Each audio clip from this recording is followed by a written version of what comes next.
We read The Laughing Corpse. Harold Gaynor offers Anita Blake $1 million to raise a 300-year-old zombie. Knowing it means a human sacrifice will be necessary, Anita turns him down. But when dead bodies start turning up, she realizes that someone else raised Harry's zombie. And that zombie is a killer. Anita puts her powers against the zombie and voodoo priestess who controls it.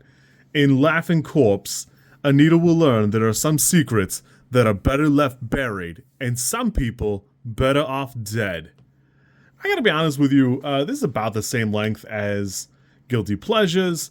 I will admit that while I am really enjoying going back to this series, I don't really remember much of anything, if I'm being honest with you. I remember bits and pieces, and it is wildly different from what reality is in kind of a good way. Honestly, I think these hold together pretty well. I actually like the tone that there are a lot of complaints that Anita changes over the course of the books where you could term Anita as pretty conservative here.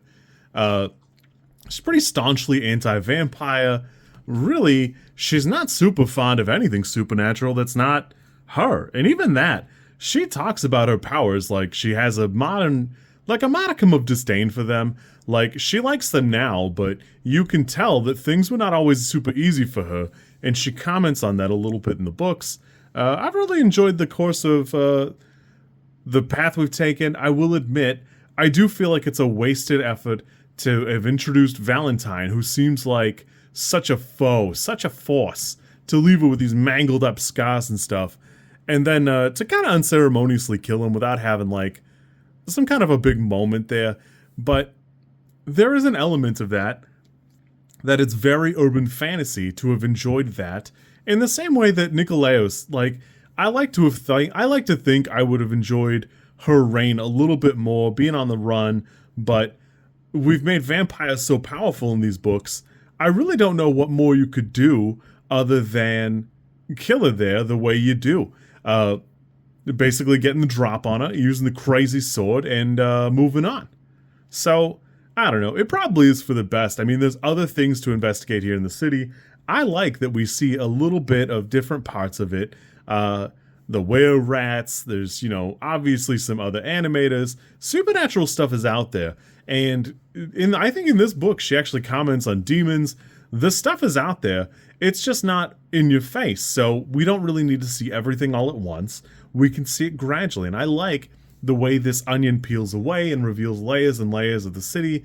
New Orleans, even the Spook Squad has got some nice layers. We talk a little bit about Dolph and how we ended up here, and that Dolph hasn't ever volunteered the information of, it's something bad happened and it's now this for that reason.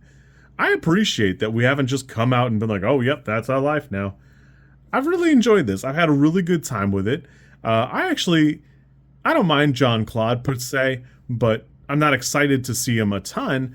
I appreciate how little he is in this book, because he's present, he helps out a little bit, he shows interest, and then he has the good grace to buzz off. And I like that. I like that quite a bit. I like seeing a little bit of death to Manny here. I like the Dominga Salvatore character, although I will admit I feel like the character does run its course. I'm fine with moving straight on from that. I even like Harold Gaynor. We see a little bit of stuff about the apartment. I really enjoy it.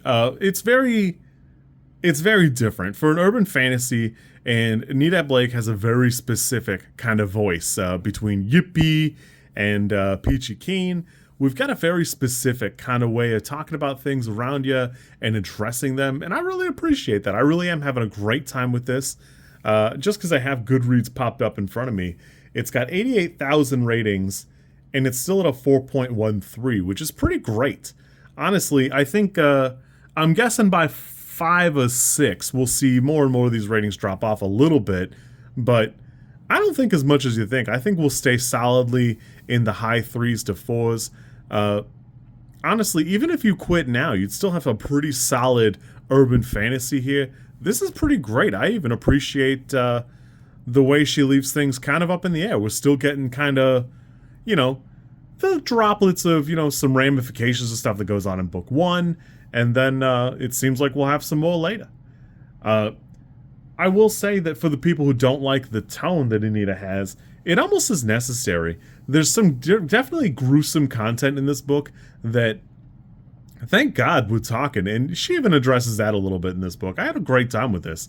No complaints here. We're moving straight on to book 3, which is, I don't remember. I don't have it in front of me. I believe it's The Circus of the Damned, but I'm guessing I'm super wrong. I'm about 10% of the way into it, so we'll see. You kids be good. We're gonna keep reading. We're reading some more.